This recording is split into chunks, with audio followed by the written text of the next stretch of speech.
Hello students, तर last time आपण moment of inertia of thin रॉड्सचे सगळे फॉर्म्युले बघितलेले आहेत आणि त्याचबरोबर मोमेंट ऑफ इनर्शियाचं एक एक्झाम्पल देखील बघितलेलं आहे.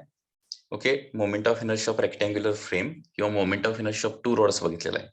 आता त्याच पद्धतीने आणखी एक याचं सिंपल एक्झाम्पल बघूया. Calculate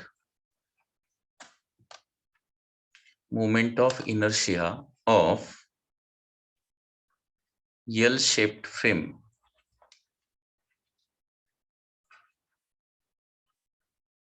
as shown in figure.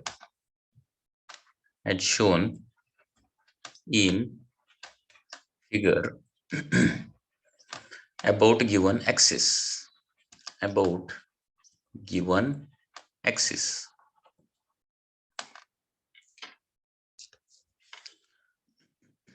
आता फ्रेम कशी आहे बघा. Frame is like this.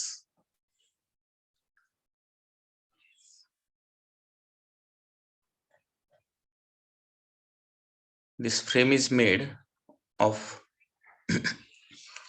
two rods of same length and same mass.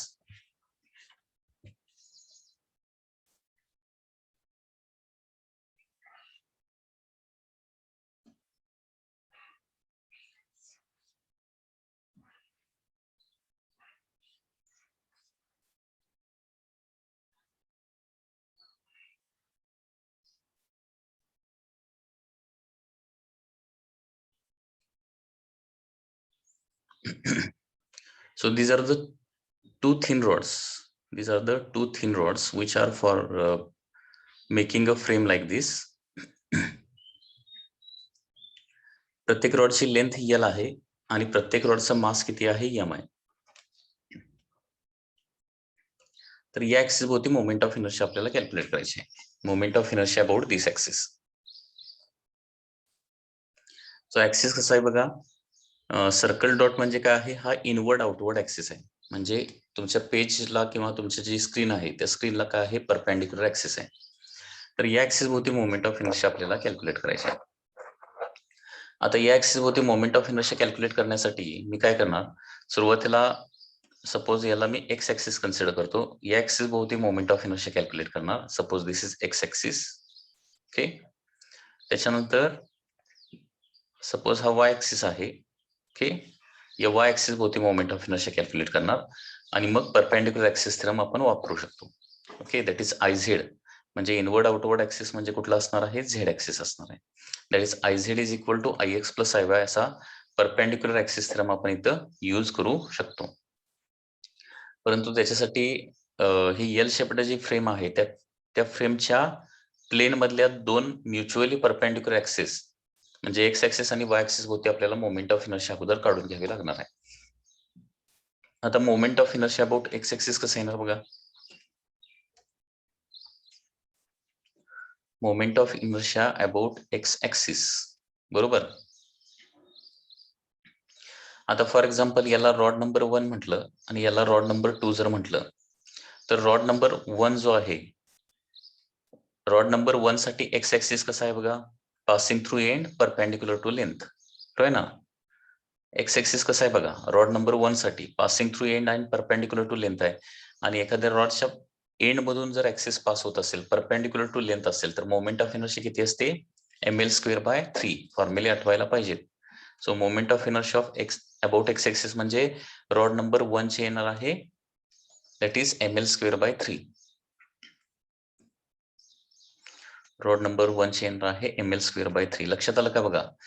X axis कसा पास होतोय बघा रॉड नंबर 1 साठी. रॉड नंबर 1 एवढाच आहे, इथून एवढाच. ऍक्सिस एक्स जो आहे ना, तो रॉड नंबर 1 च्या एंड पॉइंट मधून पास होतोय आणि ऍक्सिस रॉडच्या एंड मधून पास होत असेल तर मोमेंट ऑफ इनर्शियाचा फॉर्म्युला ml²/3 आहे. हे फॉर्म्युले मी लिहून दिलेले आहेत. ओके, प्लस रॉड 2 ची moment of inertia about X axis काय येणार बघा. आता ऍक्सिस एक्स जो आहे तो रॉड 2 च्या अलॉंग द लेंथच आहे आणि या ऍक्सिस भोवती मी फॉर्म्युला तुम्हाला लिहून दिलेला आहे. जर ऍक्सिस रॉडच्या लेंथ मधूनच पास होत असेल तर मोमेंट ऑफ इनर्शिया काय ते 0 येते. म्हणजे final moment of inertia about X axis किती येणार आहे, ml²/3 येणार आहे. त्याच्यानंतर moment of inertia about the Y axis काढूया. Moment of inertia about y axis. Moment of inertia about y axis, त्याला IY म्हणूया. आता y एक्सिस कसा पास होतोय बघा. रॉड नंबर 1 जो आहे ना, तो y एक्सिस पासून किती डिस्टन्सला आहे, त्याला y एक्सिसला पॅरलल आहे आणि त्याच्यापासून L डिस्टन्सला आहे ना. ही पण आपण केस बघितलेली आहे. रॉडच्या लेंथला पॅरलल आणि बाहेर ऍक्सिस असेल, रॉड पासून L डिस्टन्स, किंवा आठवतंय का बघा, M मासचा रॉड असेल, ऍक्सिस H डिस्टन्सला असेल, लेंथला पॅरलल असेल तर MH² फॉर्म्युला असतो ना. मग इथं काय होणार आहे, दॅट इज ML² होणार फक्त. ओके, सो रॉड नंबर फर्स्टची y ऍक्सिस भोवती मोमेंट ऑफ इनर्शिया होणार आहे ML² प्लस रॉड नंबर 2 ची y ऍक्सिस भोवती किती होणार बघा.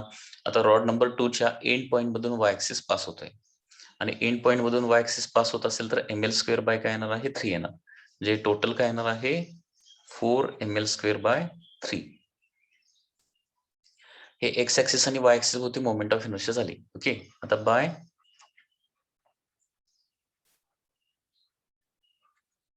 Perpendicular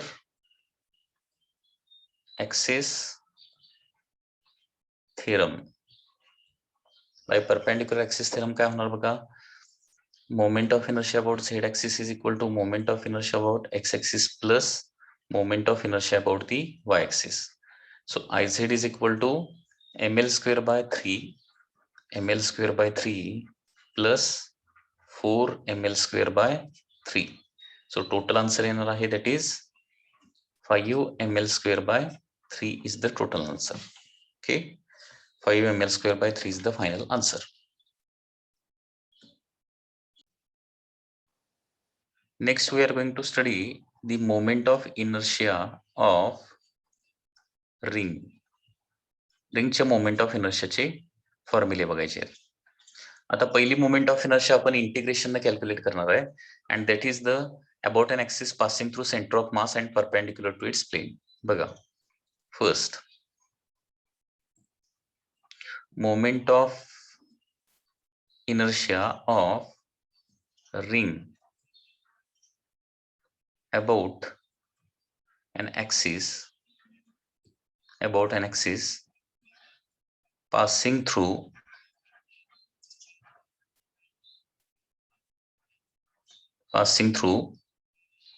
its center of mass and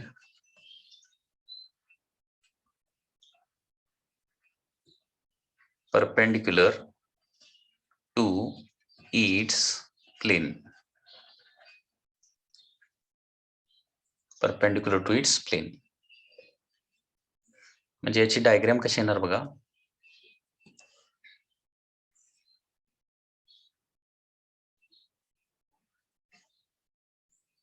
suppose this is a ring.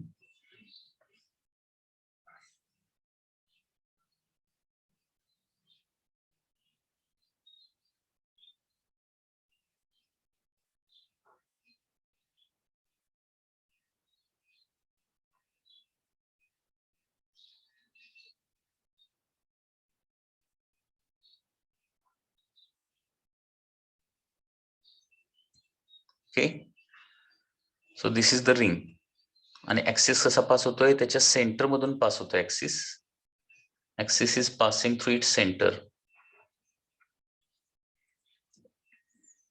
Axis is passing through its center and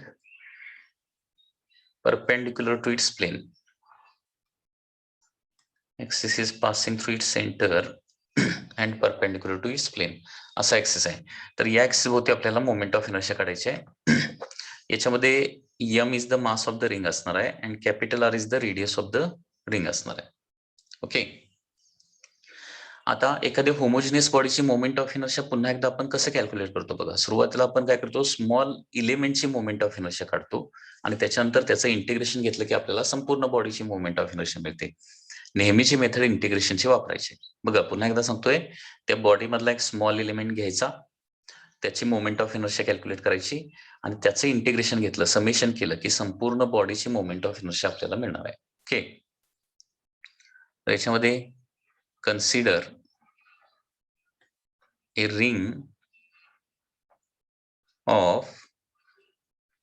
ring of mass capital M and radius किती? Radius capital R. Consider ring of mass capital M and radius R. Okay. आता काय करूया? Consider a small element of mass. Consider a small element of mass dm. ओके, आपण इथं काय consider करतोय? एक very small element of mass DM consider करतोय. ओके, हा very small element of mass DM आहे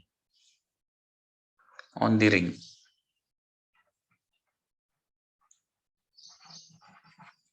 रिंग वरचा एक very small element of mass consider करायचा आहे. तर आता moment of inertia of this element काढूया. Moment of inertia of this small element, moment of inertia of this small element किती येणार बघा? इज इक्वल टू त्याचा mass into distance square, that is DM into R square, axis पासूनचा distance. Okay, so कुठेही या रिंगवर कुठेही small element of mass DM जर कन्सिडर केला तर ऍक्सिस पासून किती डिस्टन्सला येणार? तो आर डिस्टन्सलाच येणार आहे. बरोबर आहे ना? इथं कन्सिडर करा ना, किंवा इथं कन्सिडर करा, किंवा आणखी कुठेही कन्सिडर करा. रिंग वरचा एक छोटासा एलिमेंट आपण घेतला तर तो ऍक्सिस पासून डीएम या डिस्टन्सलाच असणार आहे. So moment of inertia of this small element about the axis given axis के काय येणार आहे? dm into r square about given axis is equal to dm into r square. आता काय करणार आपण? moment of inertia of the ring, moment of inertia of ring I is equal to integration of काय येणार आहे? DM into R square किंवा R square into DM असं लिहिलं तरी चालतं. इंटिग्रेशन लक्षात आलं ना? म्हणजे थोडक्यात काय करायला लागलोय आपण इथं? इंटिग्रेशन करतोय म्हणजे समेशन करतोय. कुणाचं समेशन करतोय? छोट्या छोट्या मोमेंट ऑफ इनर्शियाचं समेशन. म्हणजे थोडक्यात आपण या रिंगला आपण छोट्या छोट्या एलिमेंट मध्ये डिवाइड केलंय. त्या प्रत्येक एलिमेंटची मोमेंट ऑफ इनर्शिया काढणार आणि त्या सगळ्या मोमेंट ऑफ इनर्शियाची सम करणार. यालाच काय म्हणायचं? इंटिग्रेशन म्हणायचं. ओके, आता इंटिग्रेशनच्या रूल नुसार जे कॉन्स्टंट असतं ते इंटिग्रेशनच्या बाहेर घ्यायचं. आता या रिंगवर तुम्ही कुठेही एक छोटासा एलिमेंट कन्सिडर केला तर प्रत्येक एलिमेंट किती डिस्टन्सला येणार आहे? आर डिस्टन्सला, किंवा रिंगची रेडियस जो आहे तो कॉन्स्टंट आहे. त्याच्यामुळे आर स्क्वेअर जो आहे तो कॉन्स्टंट आहे, इंटिग्रेशनच्या बाहेर येईल. इंटिग्रेशन ऑफ डीएम, आता इंटिग्रेशन ऑफ डीएम म्हणजे सम ऑफ ऑल डीएम. लक्षात येते ना? इंटिग्रेशन ऑफ डीएम म्हणजेच काय? सम ऑफ ऑल दी डीएम. म्हणजे सगळे, आता हे रिंगवर आपण जे सगळे छोटे छोटे तुकडे केलेले आहेत त्यांचं परत ऍडिशन केलं तर रिंगच परत मास मिळणार ना आपल्याला. बट इंटिग्रेशन ऑफ डीएम म्हणजे टोटल मास येणार आहे. ओके, सो देअरफॉर काय होणार आहे? I is equal to integration of DM म्हणजे mass into R square. So moment of inertia of रिंगचा फॉर्म्युला असतो अबाउट दिस ऍक्सिस. ऍक्सिस महत्वाचा आहे, ऍक्सिस चेंज झाला तर मोमेंट ऑफ इनर्शिया चेंज होते.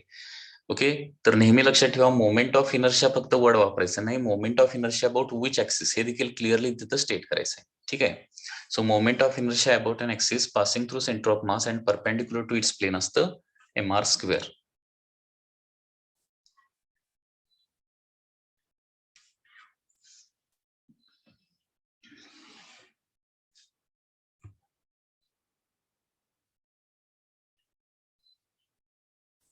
आता ज्या पद्धतीने मोमेंट ऑफ इनर्शिया ऑफ रिंगचे आपण हे हा फॉर्म्युला बघितलेला आहे, तसे बाकीचे ऍक्सिस होते सगळे काढूया. त्याच्यानंतर बघा आता मोमेंट ऑफ इनर्शियाचा फॉर्म्युला येणार I is equal to mr square. इथं रेडियस ऑफ गायरेशन देखील काढूया about this axis. Radius of gyration कसं काढतोय आपण? त्या फॉर्म्युल्यामधलं एम काढून टाकायचं आणि बाकीच्याचा स्क्वेअर रूट काढायचा. एम काढून टाकलं किंवा square root formula, square root मध्ये काय येणार आहे? I by M.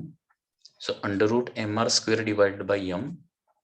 M cancel होणार आणि रेडियस ऑफ गायरेशन येणार आहे R. So radius of gyration of ring about an axis passing through its centre and perpendicular to its plane किती येणार आहे? आर एवढी येणार आहे. आता moment of inertia of ring about a tangent perpendicular to its plane काढूया. बघा, second moment of इनर्शियाचा formula. Moment of inertia of ring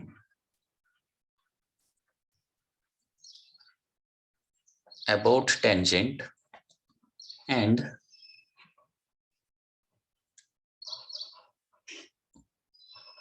perpendicular to its plane.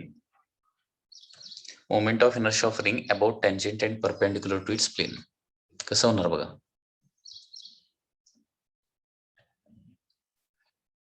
तर बघा, ऍक्सिस कसा आता पास होतोय, about tangent perpendicular to its plane. Okay, tangent perpendicular to its plane. म्हणजे tangent जे आहे ती या पद्धतीने आपण काढू शकतो. दिस इज द टँजेंट आणि त्याच्या प्लेनला परपेंडिक्युलर आहे. आता इथं तुम्हाला दोन ऍक्सिस दिसायला लागलेत आणि दोन्ही ऍक्सिस पॅरलल आहेत. त्याच्यामुळे आपण इथं कुठला थेरम वापरणार, पॅरलल ऍक्सिस थेरम वापरणार. म्हणजे सेंटर ऑफ मास मधून पास होणारा ऍक्सिस भोवती मोमेंट ऑफ इनर्शिया किती असेल, सपोज आयसी असेल, आणि बाहेरचा जो ऍक्सिस आहे त्या ऍक्सिस भोवतीची मोमेंट ऑफ इनर्शिया आयओ असेल. ठीक आहे. आणि या दोन ऍक्सिस मधलं, दोन पॅरल ऍक्सिस मधलं परपेंडिक्युलर डिस्टन्स हे किती येणार आहे, equal to radius of the ring येणार आहे. Equal to radius of ring. म्हणजे डायरेक्टली इथं काय करू शकतो आपण, पॅरल ऍक्सिस थेरम यूज करू शकतो. By parallel axis theorem, okay, IO is equal to IC plus MH square. Okay, so IO म्हणजे हा टँजेन्शियल ऍक्सिस. हा ऍक्सिस कसा आहे, टँजेंट आहे. म्हणजे काही वेळेला असं पण म्हटलं जातं टँजेंट म्हणजे पासिंग थ्रू रिम, की जी रिंगची जी रिम आहे ना, RIM, रिम मधून हा ऍक्सिस पास होतोय आणि परपेंडिक्युलर टू इट्स प्लेन आहे. तर आयसीचा फॉर्म्युला काय येणार आहे, आता जो आपण डिराईव्ह केलेला आहे तो MR square plus M into H म्हणजे काय येणार आहे, आरच येणार ना, MR square. So MR square plus MR square final formula काय येणार आहे, IO is equal to 2MR square येणार आहे. IO is equal to 2MR square. ठीक आहे. रेडियस ऑफ गायरेशन विचारलं तर M काढून टाका, बाकीच्याचा स्क्वेअर रूट घ्या. म्हणजे या ऍक्सिस भोवती रेडियस ऑफ गायरेशन येणार आहे √2 टाइम्स R. म्हणजे रेडियस ऑफ म्हणजे मोमेंट ऑफ इनर्शिया काय झालेली आहे, वाढलेली आहे. म्हणजे सेंटर ऑफ मास मधून पास होणाऱ्या ऍक्सिस भोवती मोमेंट ऑफ इनर्शिया नेहमी कमी असते, बाहेरच्या ऍक्सिस भोवती जास्त असते. झालं.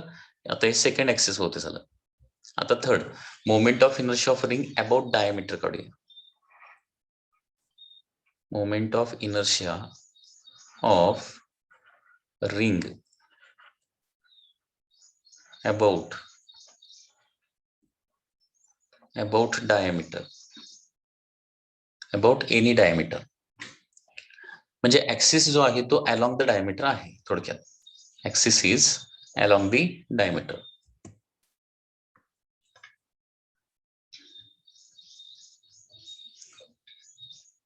म्हणजे इथं कसं होणार बघा, आता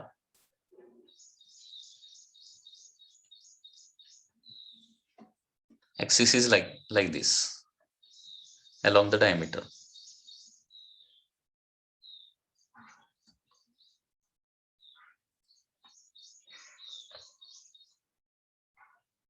आता इथं काय करूया, आपल्याला या ऍक्सिस भोवतीची मोमेंट ऑफ इनर्शिया माहिती आहे, म्हणजे परपेंडिक्युलर टू प्लेन. आता इथे एकूण 3 ऍक्सिस आपण कन्सिडर करूया. 2 इन द प्लेन आहेत आणि ते एकमेकाला परपेंडिक्युलर आहेत. ओके. आणि तिसरा जो आहे तो कसा आहे, या दोन्ही ऍक्सिसला परपेंडिक्युलर आणि प्लेनला परपेंडिक्युलर. म्हणजे याला आपण IX एक्स ऍक्सिस म्हणू शकतो, याला Y ऍक्सिस म्हणू शकतो, याला Z ऍक्सिस. म्हणजे 3 ऍक्सिस आले तर परपेंडिक्युलर, 3 म्युच्युअली परपेंडिक्युलर ऍक्सिस आले तर काय करू शकतो आपण, परपेंडिक्युलर ऍक्सिस थेरम यूज करू शकतो. ओके. तर पुन्हा एकदा, M is the mass of the ring and R is the radius of the ring. ठीक आहे. आता बघा, इथं कुठला थेरम वापरणार, बाय परपेंडिक्युलर ऍक्सिस थेरम.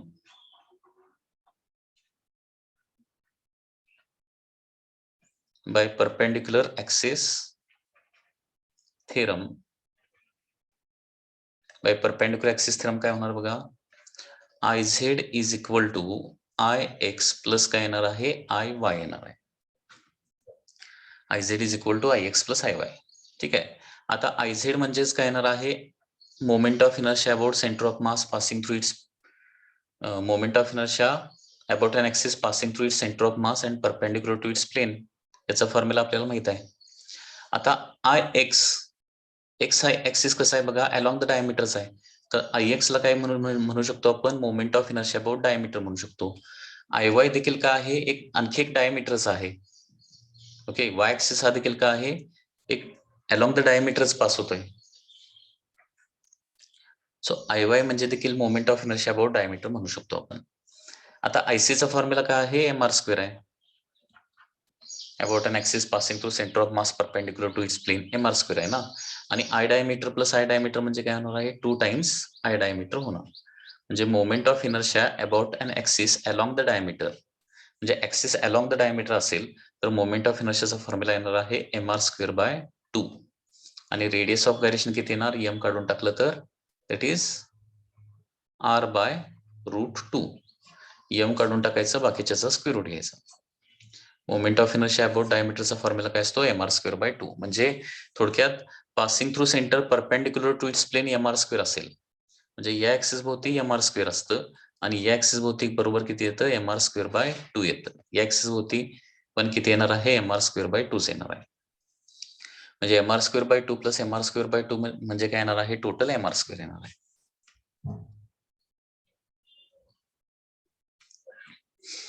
लक्षात आलं का बघा.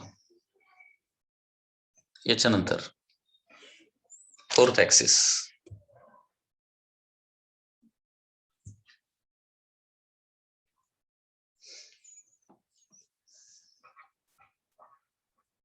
Moment of inertia about tangent in the plane.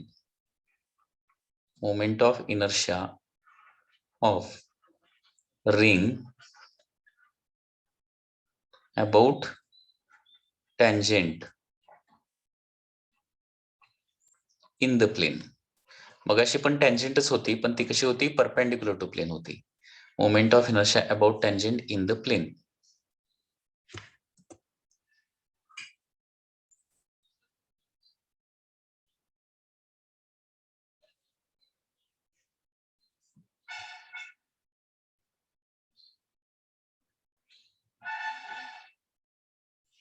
Okay.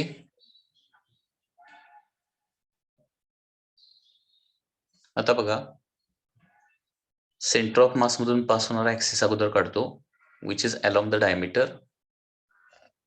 Okay, या ऍक्सिस भोवतीची MI आताच आपण काढलेली आहे. ओके, आणि याला पॅरलल दुसरा ऍक्सिस काढतो, जो कसा असणार आहे, टँजेन्शियल असणार आहे. टँजेंट ही इन द प्लेन झाली बघा. This is the tangent in the plane. बरोबर आहे ना, बरोबर टँजेंट झालेली आहे आणि बरोबर त्या रिंगच्या प्लेन मध्ये. आता इथं 2 पॅरल ऍक्सिस दिसायला लागले, त्याच्यामुळे याला मी IC म्हणणार आणि याला काय म्हणणार आहे, IO म्हणणार. आणि या 2 ऍक्सिस मधलं परपेंडिक्युलर डिस्टन्स म्हणजे हे किती असणार आहे, equal to radius of the ring असणार आहे. तर इथं bye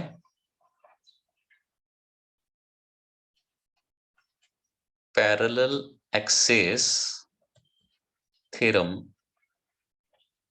bye parallel axis theorem काय होणार आहे, IO is equal to IC plus MH². Okay, so therefore IO is equal to IC म्हणजे या ऍक्सिस होते आपण किती काढली, mr²/2 काढली. ओके, बरोबर आहे ना. Passing through centre in the plane म्हणजे अबाउट डायमीटर. अबाउट डायमीटर किती असतं, mr²/2 असणार आहे. आणि plus okay, plus m into H म्हणजे काय, 2 ऍक्सिस मधलं डिस्टन्स, ते R एवढंच येणार आहे. म्हणजे mr²/2 प्लस mr², म्हणजे या ऍक्सिस भोवती येणार आहे 3/2 mr². This is the tangent in the plane. या ऍक्सिस भोवती मोमेंट ऑफ इनर्शिया आहे 3/2 mr². ठीक आहे. आणि याच्यावरती रेडियस ऑफ गायरेशन विचारलं तर m काढून टाका, शिल्लक किती राहणार आहे, 3/2. So √3/2 into R. So this is the radius of gyration about this axis. Okay, तर ही ऍक्सिस होती mr²/2 असेल तर याच्यामध्ये आणखी एक mr² ऍड करायचं, हे लक्षात ठेवा. mr²/2 प्लस mr² म्हणजे किती होणार आहे? 3/2 mr² या ऍक्सिस होती येणार. आता नेहमीप्रमाणे काय करूया, एकाच डायग्राम मध्ये डिफरंट ऍक्सिस भोवतीच्या मोमेंट ऑफ इनर्शियाचे सगळे फॉर्म्युले आपण पुन्हा एकदा लिहूया. आणि हे डायग्राम आणि हे सगळे फॉर्म्युले तुम्हाला पाठ होणं आवश्यक आहे. Okay.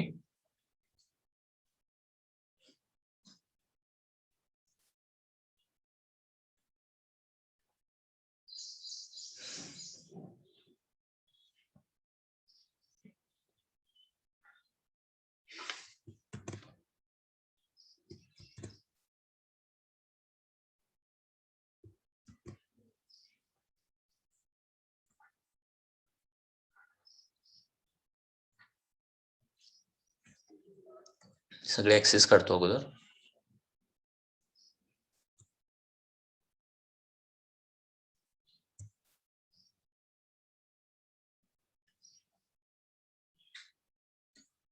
So this is the first axis. हा कसा ऍक्सिस आहे बघा, त्या ऍक्सिसचं डिस्क्रिप्शन तुम्हाला कळलं पाहिजे. Axis is passing through centre and perpendicular to its plain.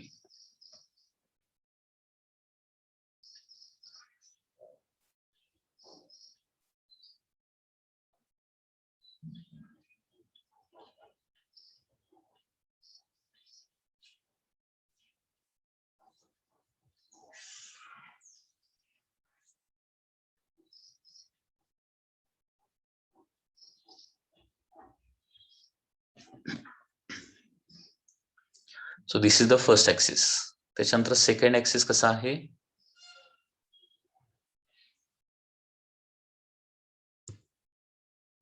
Tangent perpendicular to plane. त्याच्यानंतर थर्ड ऍक्सिस कसा आहे, it is about diameter.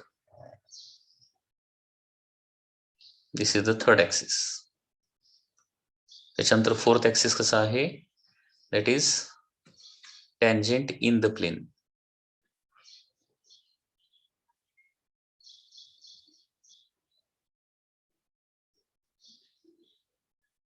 Tangent in the plane. या 4 ऍक्सिस भोवतीची मोमेंट ऑफ इनर्शिया तुम्हाला डेफिनेटली माहिती असणं आवश्यक आहे.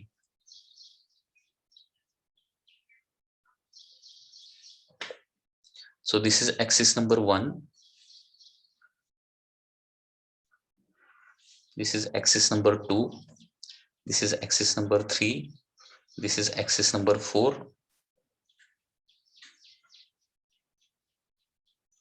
ओके. तर या ऍक्सिस भोवतीच्या मोमेंट ऑफ इनर्शिया. आता बघा, आठवतात काय बघा फॉर्म्युले, moment of inertia about first axis. First axis कसा आहे, passing through centre and perpendicular to its plane. Passing through centre perpendicular to its plane असेल तर mr². त्याच्यानंतर second axis about an axis passing म्हणजे along the tangent perpendicular to its plane. mr² plus mr² होते ना, म्हणजे किती होणार, 2mr² होणार. त्याच्यानंतर थर्ड ऍक्सिस म्हणजे कुठला आहे, moment of inertia about the diameter. किती असतं, बरोबर mr² चा हाफ होतोय, दॅट इज mr²/2 होतंय. आणि fourth axis tangent in the plane असेल. If axis is along the tangent in the plane असेल तर फॉर्म्युला असतो mr²/2 मध्ये आणखी एक mr² ऍड होतं आणि त्याच्यामुळे काय होणार आहे, 3/2 mr². हे रिंगचे एवढे सगळे फॉर्म्युले तुम्हाला व्यवस्थित पाठ पाहिजेत. ओके. आता याच्यामध्ये आणखी एक महत्वाची गोष्ट म्हणजे, सपोज पूर्ण रिंग ऐवजी सेमी सर्क्युलर रिंग असेल, ओके, किंवा त्याचा थोडासा आर्क असेल, तर त्याच्या मोमेंट ऑफ इनर्शियाचा फॉर्म्युला काय येणार आहे. तर moment of inertia of arc of ring.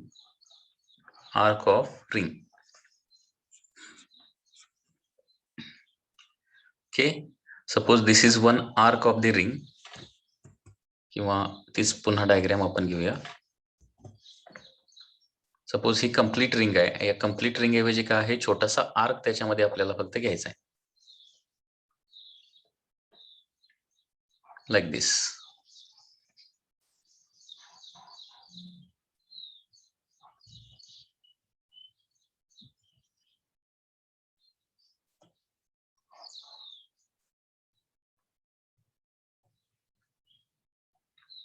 So this is a small arc of ring. Okay.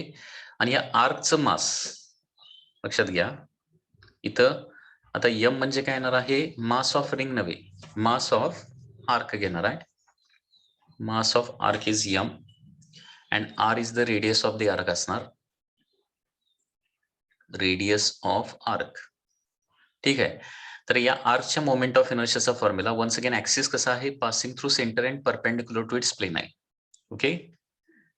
Axis कसा आहे, passing through centre perpendicular to its plane. तर इथं पुन्हा एकदा लिहितो, moment of inertia of arc of mass m, arc of mass m and radius r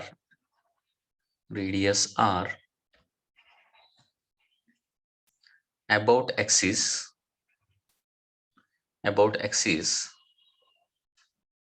passing through center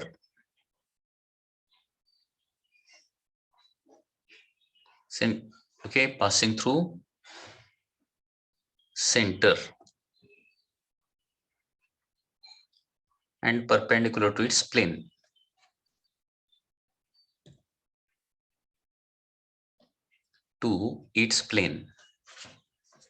Okay. Formula काय येणार आहे, that is I is equal to mr square. म्हणजे formula तोच येतो, फॉर्म्युल्यामध्ये काहीही चेंज होणार नाही. म्हणजे जो रिंग साठी फॉर्म्युला असणार आहे दॅट इज mr स्क्वेअर, तोच फॉर्म्युला आर्क साठी असणार आहे. लक्षात येत आहे, कारण रिंग एवढंच मास काय आहे त्या आर्कचा आहे आणि रिंग एवढीच रेडियस काय आहे त्या आर्कची आहे. त्याच्यामुळे formula I is equal to mr square. म्हणजे हा आर्क कम्प्लीट सेमी सर्क्युलर असू दे किंवा 90 डिग्रीचा आर्क असू दे किंवा 60 डिग्रीचा आर्क असला किंवा 30 डिग्रीचा आर्क, कितीही अँगलचा आर्क जरी असला तरी मोमेंट ऑफ इनर्शियाचा फॉर्म्युला तोच येणार आहे, दॅट इज mr स्क्वेअर येणार आहे. आता इथं काही रिंगच्या कॉम्बिनेशनचे इम्पॉर्टंट क्वेश्चन्स आपण बघूया. रिंगच्या कॉम्बिनेशनचे काही इम्पॉर्टंट क्वेश्चन्स कसे येणार बघा. आता suppose there are 3 rings which are arranged like this. पण इथं 3 रिंग्स घेणार आहे आणि त्या या पद्धतीने अरेंज केलेल्या आहेत. सपोज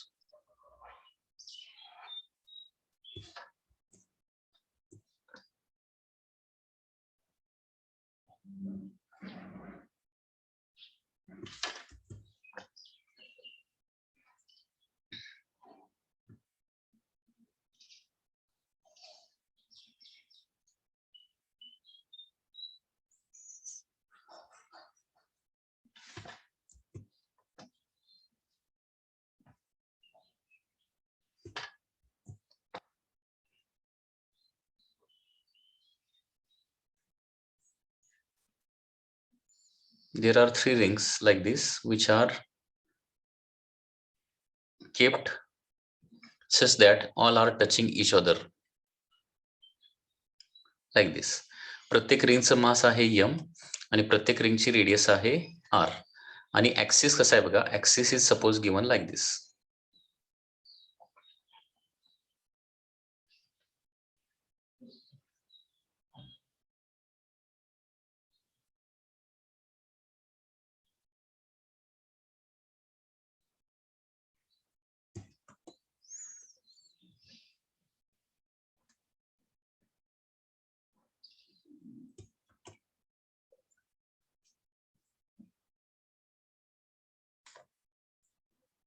ऍक्सिस असा इथून पास होतोय बरोबर. तर असं जर कॉम्बिनेशन दिलेलं असेल तर या ऍक्सिस भोवती moment of inertia of combination of 3 rings कसं येणार आहे बघा. तर suppose this is ring number 1, this is ring number 2 and this is ring number 3. Okay. तर क्वेश्चन काय आहे, calculate moment of inertia about given axis. Calculate moment of inertia of 3 rings about given axis.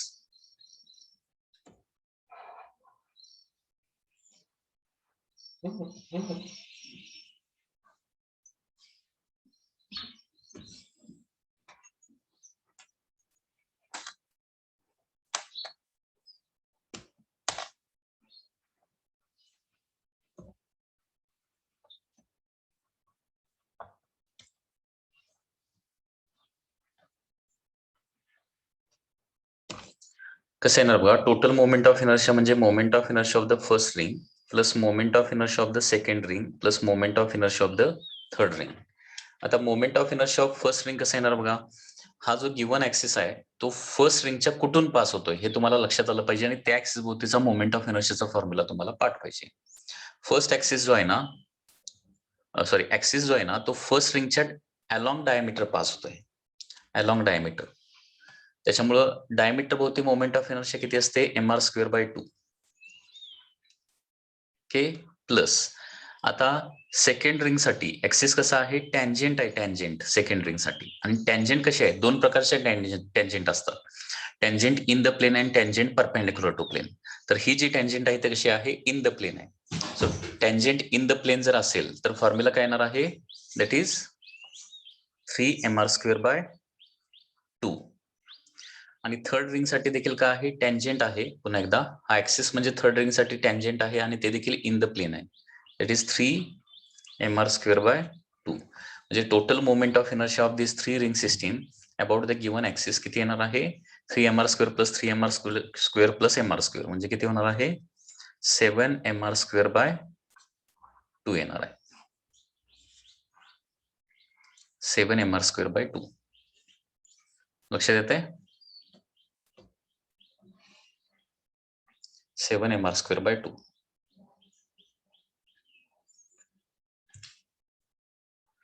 आता या रिंगचाच आपण काय करूया, आणखी एक जेई मेन्सला आलेला जो प्रॉब्लेम आहे तो प्रॉब्लेम एक बघूया आपण. Moment of inertia of the 7 rings आहेत. 7 रिंग्स कशा प्रकारे फॉर्म होणार आहेत बघा.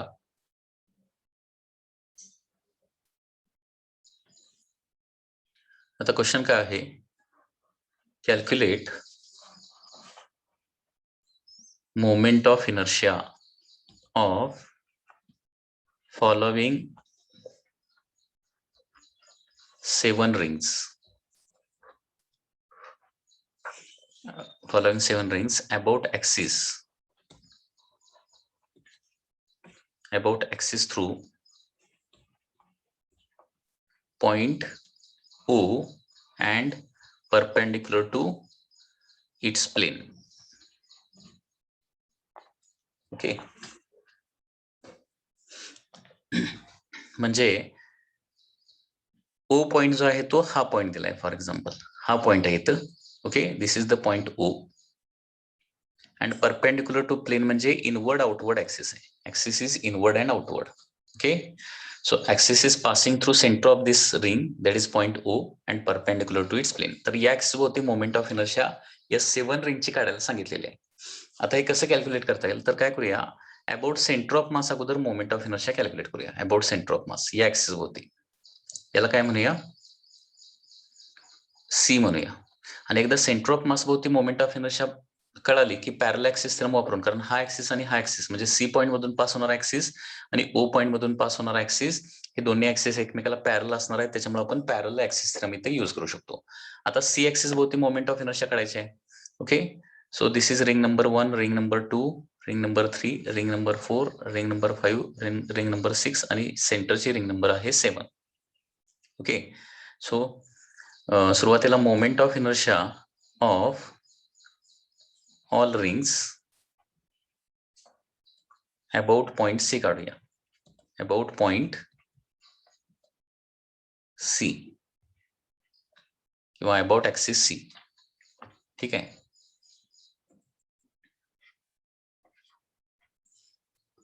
About axis passing through C.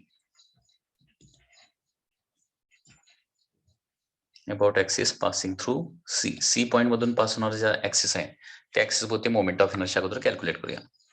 म्हणजे I इज इक्वल टू काय येणार आहे, I1 + I2 + I3 + I4 + I5 + I6 + I7 येणार आहे, बरोबर.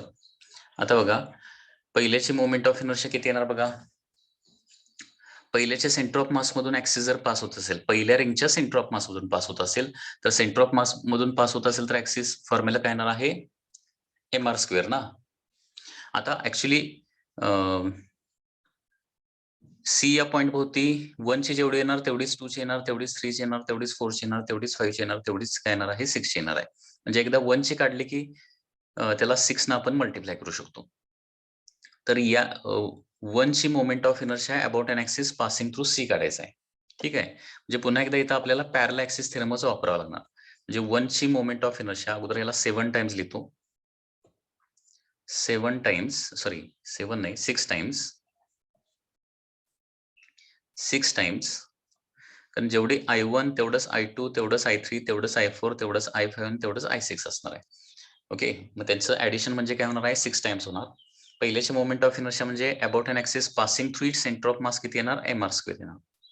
बरोबर आहे ना, plus mr square plus mh square असतं ना, m into h square. Okay, plus I7 म्हणजे काय येणार आहे, या 7th रिंग साठी ऍक्सिस कसं आहे passing through its centre and perpendicular to its plane आहे म्हणजे जस्ट mr स्क्वेअर येणार. So I is equal to 6 in bracket mr square plus m. आता ऍक्सिस नंबर 1 आणि ऍक्सिस नंबर 7 यांच्यामधला डिस्टन्स किती येणार आहे, इथून इथपर्यंत r आणि इथून इथपर्यंत परत r येणार आहे. दॅट इज 2r चा स्क्वेअर येणार आहे प्लस mr स्क्वेअर. ओके, म्हणजे किती होणार हे बघा 6 इन ब्रॅकेट 5mr स्क्वेअर होणार ना, 5mr square plus mr square होणार. Okay,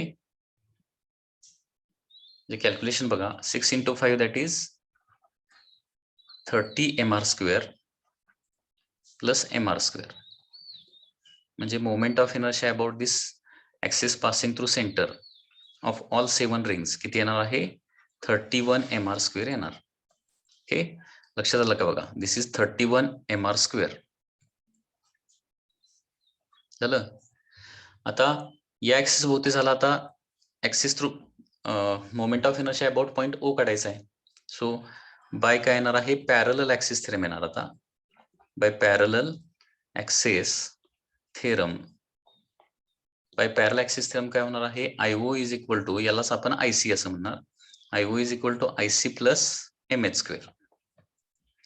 IO is equal to IC किती 31mr स्क्वेअर.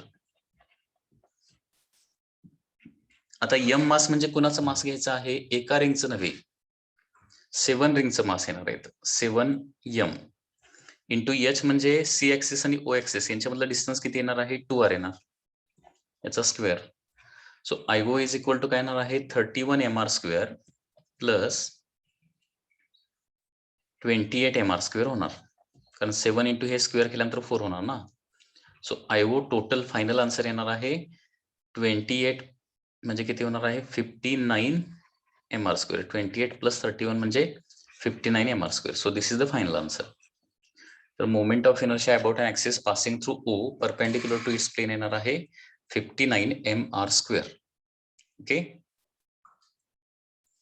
तर या पद्धतीनं या 7 रिंगच्या O पॉइंट मधून पास होणाऱ्या ऍक्सिस भोवतीची मोमेंट ऑफ इनर्शिया येणार आहे 59mr स्क्वेअर. लक्षात येते का बघा. ओके, हा व्हिडिओ पुन्हा एकदा रिपीट पहा. ओके, त्याच्यामधले फॉर्म्युले सगळे पाठ करा आणि हा प्रॉब्लेम व्यवस्थित पुन्हा एकदा रिपीट बघून काय करा जरासा अंडरस्टँड करून घ्या.